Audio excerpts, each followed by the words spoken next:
number of different recordings, and you will have to answer questions on what you hear. There will be time for you to read the instructions and questions, and you will have a chance to check your work. All the recordings will be played once only. The test is in 4 sections.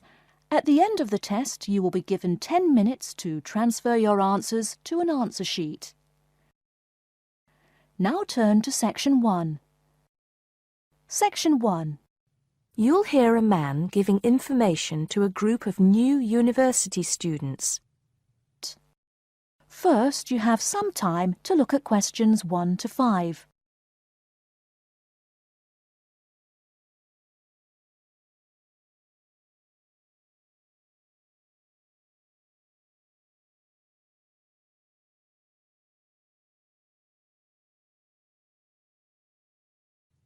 Good morning, University of Radstock students, and thank you for coming out today.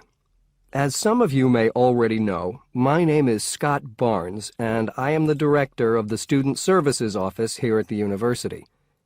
I'm here today to give you some information about what Student Services has to offer you. To begin with, let me just say that I feel that our office will play an important role in the way that all of you will experience your time here at Radstock as students. Primarily, our center is geared towards providing answers to any questions you may have. Because all of our reception staff are currently enrolled as students at Radstock, we feel that we're in an excellent position to deal with any issues you may face during your time here at the university. As I said earlier, the Student Services Office is mainly a place where you can have your queries answered. However, the office is more than that. For example, if you come and visit us, you can pick up your student discount cards. Now, with these cards, which come at no additional cost to you, you can take advantage of reductions of up to 40% on all forms of public transport in the city. In addition, the cards are honored at many shops and restaurants in the area, giving you the chance to save up to 35% off food, beverages, and other purchases. Our office is also the place you should visit if you would like to get involved in any of the 30 different clubs and societies available at Radstock. Come in any time between 10 and 3 on weekdays and sign up to become a member of the university choir or orchestra, the drama or debating club, the university trivia team. The list goes on and on. For new students, I cannot stress enough how vital it is to participate in the non-academic side of university life. Yes, we are here to work hard and do our best at our studies, but student life is also about having fun and meeting like-minded people. So, bearing that in mind, make sure that you get involved and enjoy yourselves. Before you hear the rest of the conversation, you have some time to look at questions 6 to 10.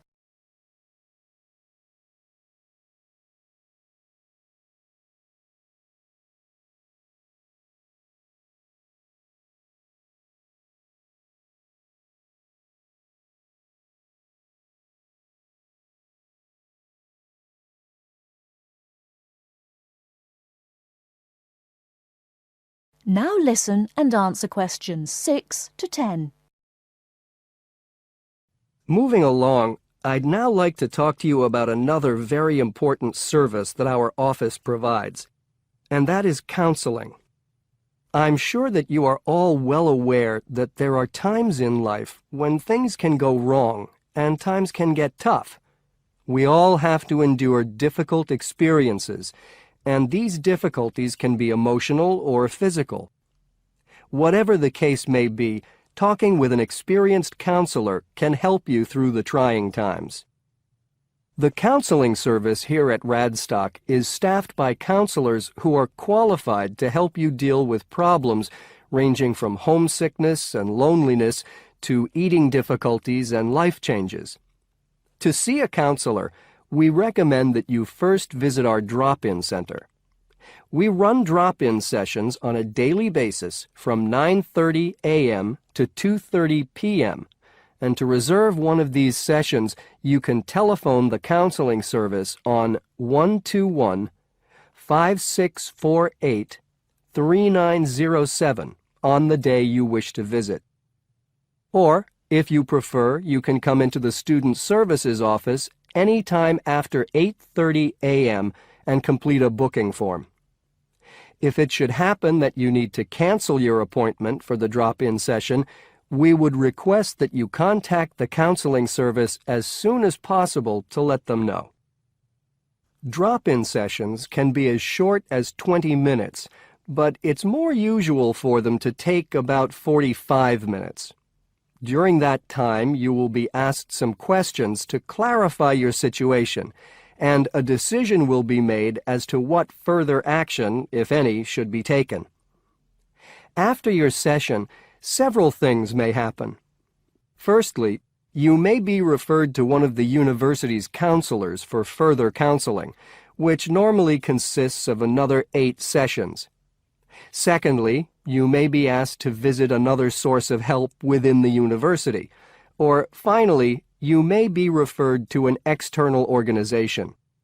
Whatever course of action might be taken, you may rest assured that what goes on in these sessions is treated in strict confidence.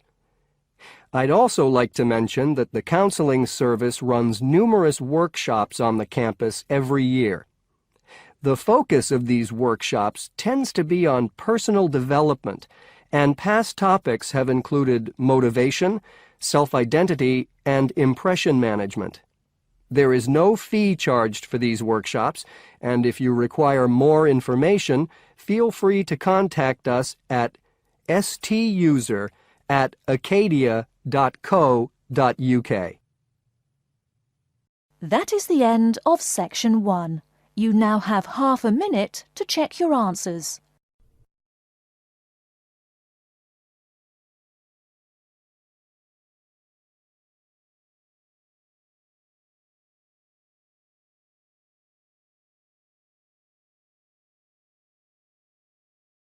Section 2.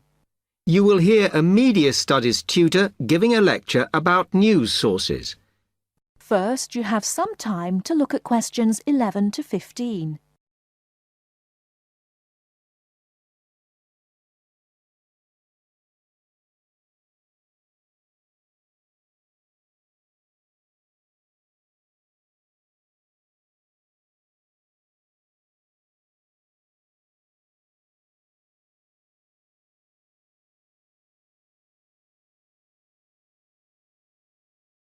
Now, listen carefully and answer questions 11 to 15. Okay, now many of you will have heard about the predicted death of newspapers, as people increasingly access the TV and the Internet for their news. Today, I want to look at the USA, which has very advanced news sources, to see if this is actually true. In the USA, the main news sources without doubt are TV, the Internet, and the press. That is, traditional newspapers. And although they are each surviving and growing, they are also changing. Obviously, TV news has been around for a while, and the early evening bulletins when people get in from work are very popular. I suppose we traditionally think of the morning newspaper arriving on our doorstep with the daily news. Interestingly, this is not borne out by the statistics, which show that readership in the U.S. is much higher when people have time to relax, when they're not working, especially on Sundays. The Internet is also a popular weekend activity, but shows no variation with weekday access. So people are using the different sources in different ways. Interestingly, local radio has been hit less by the grip of quite strong local newspapers than by the Internet, which is seen to offer a better regional service. But just because the Internet is seen as the new force in news media does not mean it is dominant. Television has, of course, been global for a while. But now technological changes, which have fueled the rise of online news, have also allowed newspapers to print and distribute editions across the world. In fact, Internet news, which is seen as the big competitor for traditional markets, does not offer that much variety. Often, the sources are the online versions of the newspapers, whereas television, in order to offer something different, has had to come up with a much more mixed bag of reporting, from hard news to light reports on celebrity events. Another issue is reliability. The Internet is virtually unregulated, so anything can be reported there, whether true or not. Journalists on newspapers have fought a long, hard battle to fight intervention and to retain the freedom of the press. Television, however, is seen as critical to political power and has become subject to harsh controls about what it can or cannot say. Before you hear the rest of the talk, you have some time to look at questions 16 to 20.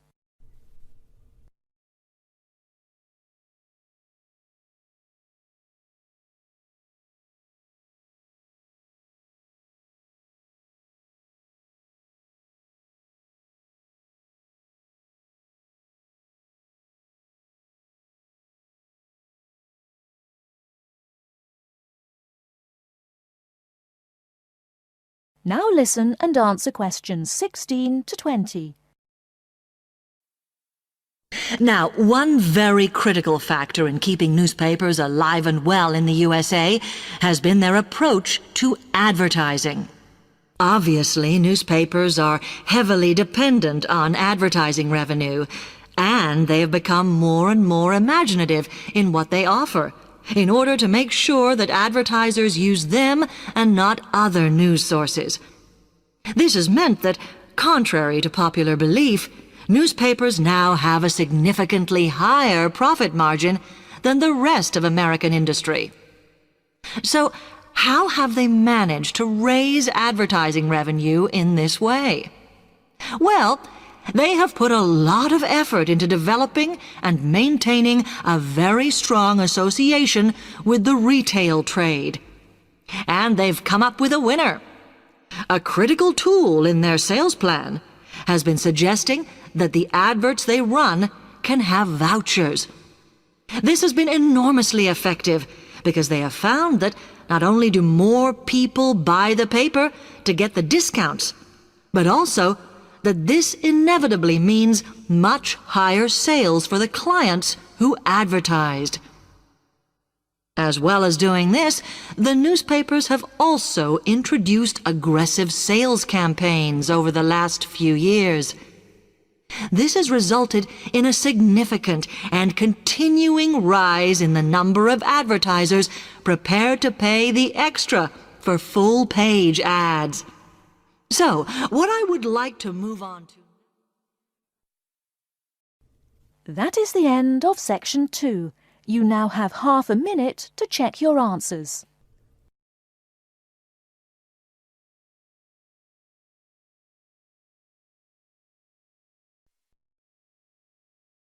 Now turns to Part 3. Part 3. You are going to hear a conversation between an interviewer and a professor. First, you have some time to look at questions 21 to 26.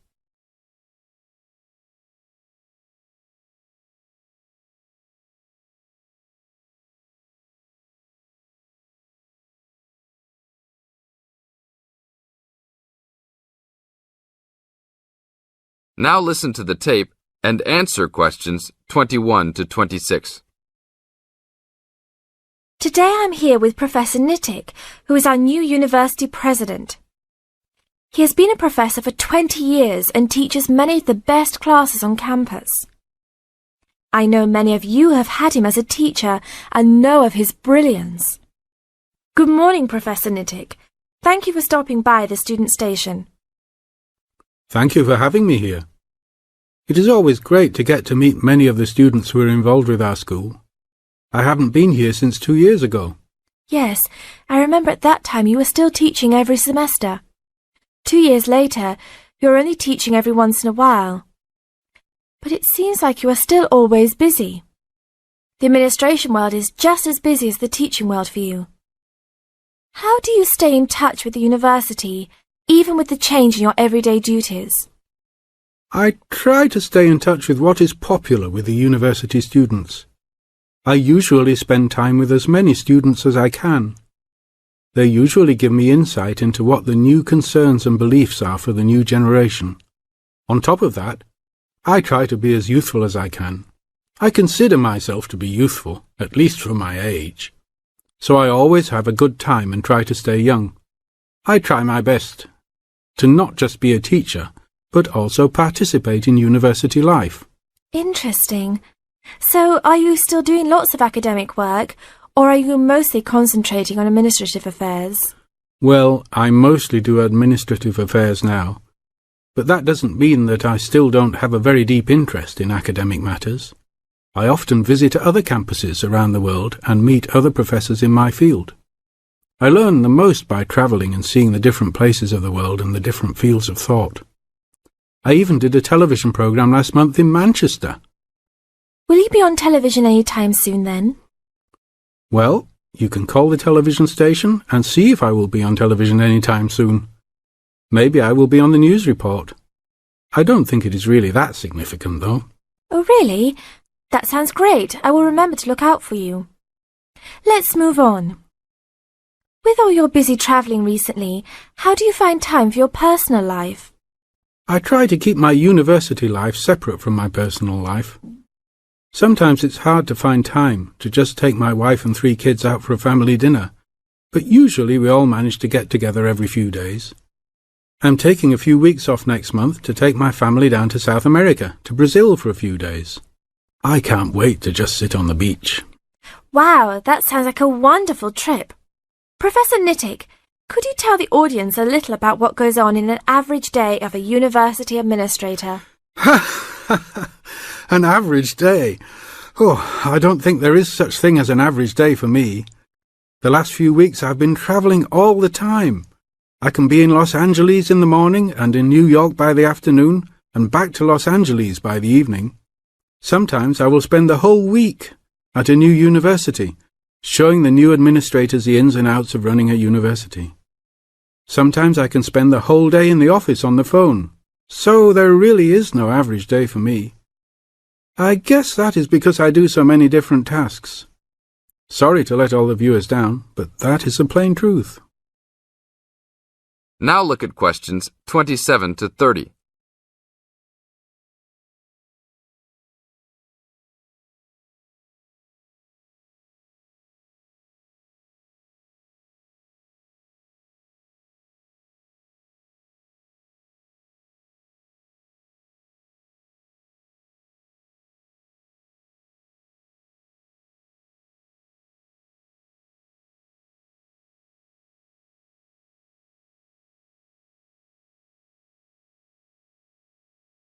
Now listen to the tape and answer questions 27 to 30. Well, I guess I can sum it up for them. You are a busy man. That is probably a good description.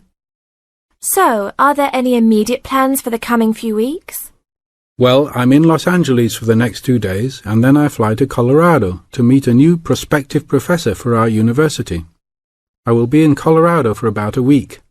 Then I go to Japan for the next 10 days to meet with our university branch in Japan about record sales there. After that, I return to Los Angeles for a week, just in time for the graduation of the class of 2001. There you have it, my next month's schedule. Thank you very much, Professor Nittick. I always enjoy having you on our show. We hope to have you back on our show next time.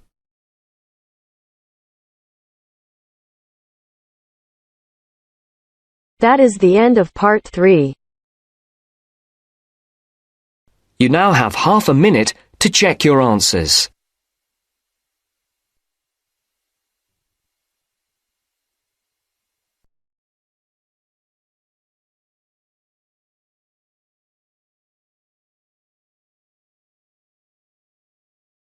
Now turn to Section 4.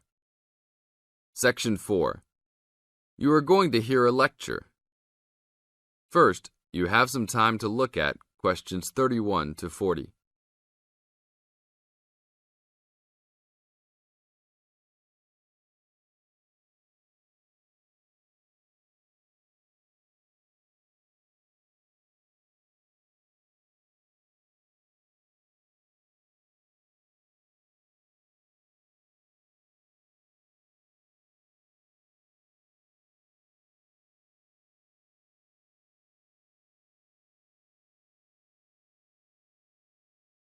Now listen to the tape and answer questions 31 to 40.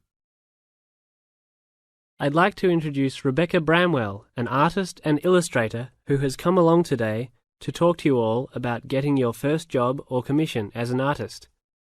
Over to you, Rebecca. Thank you for inviting me. I remember when I graduated back in 1983, I was very excited about getting my first commission. My degree was in fine art, and I'd worked long and hard to get it.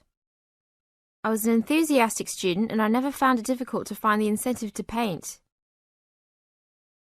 I think as a student you're pushed along by fellow students and tutors, and the driving force is there.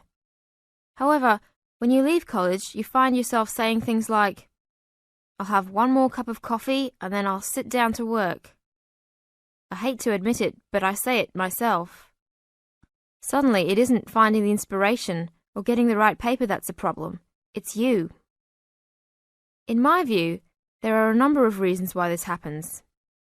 It's a real challenge making a decent living as a new artist. You have to find a market for your work. Often you work freelance and need to take samples or portfolios of your work from place to place. These experiences are common to a lot of professional people. But artists also have to bare their souls to the world in a way. More than anything, they want praise. If people don't like what they create, then it can be a very emotional and upsetting experience hearing them say this. I began to realize that these problems were preventing me from having a career in art, and so I decided to experiment. I was a painter, but I started to dabble in illustration, drawing pictures for books, cards, and this offered me the opportunity to become more emotionally detached from my work. I was no longer producing images from the heart, but developing images for a specified subject, taking a more practical approach. I began to develop a collection of my illustrations which I put into a portfolio and started to carry around with me to show prospective clients and employers. But it was still tricky because publishers, for example, want to know that your drawings will reproduce well in a book. But without having had any work published, it's hard to prove this. Having a wonderful portfolio or collection of original artwork is, of course, a first step. But what most potential clients would like to see is printed artwork, and without this evidence, they tend to hold back still when it comes to offering a contract. Well, I overcame this problem in two ways, and I suppose this is my advice to you on preparing your portfolio of your best work. The first way was by submitting my work for a competition. The one I chose was for a horoscope design and was sponsored by a top women's magazine. There are a few of these competitions each year, and they offer new illustrators an opportunity to showcase their work. The other approach I took was to design and print some mock-up pages of a book. In other words, I placed some of my illustrations next to some text in order to demonstrate how my work would look when it was printed. Perhaps I was lucky in that I had taken a degree that provided me with all-round creative skills, so that I could vary my style and wasn't limited to a certain technique. I think that is important. The art world and many other creative fields do try to pigeonhole people into snug boxes with an accompanying label. I think you should try to resist this if you feel it happening to you. If you don't, you'll find it difficult to have new work accepted if you try to develop your style at a later stage in your career. Nevertheless, when you start out, and particularly when you're going for an interview, it's important not to confuse people by having a lot of different examples in your portfolio. One remedy for this is to separate your work into distinct categories. In my case, I did this by dividing my design-inspired illustrations from my paintings. It is then easier to analyze the market suited to each portfolio, such as magazines, book jackets, CD covers, etc. Working under two names is also useful, as it clarifies the different approaches and offers a distinction between them. I think it's been hard for artists to be recognised in anything other than the pigeonholes that they have been placed in. Luckily, these barriers are slowly being demolished. This is the end of Section 4. You now have 30 seconds to check your answers.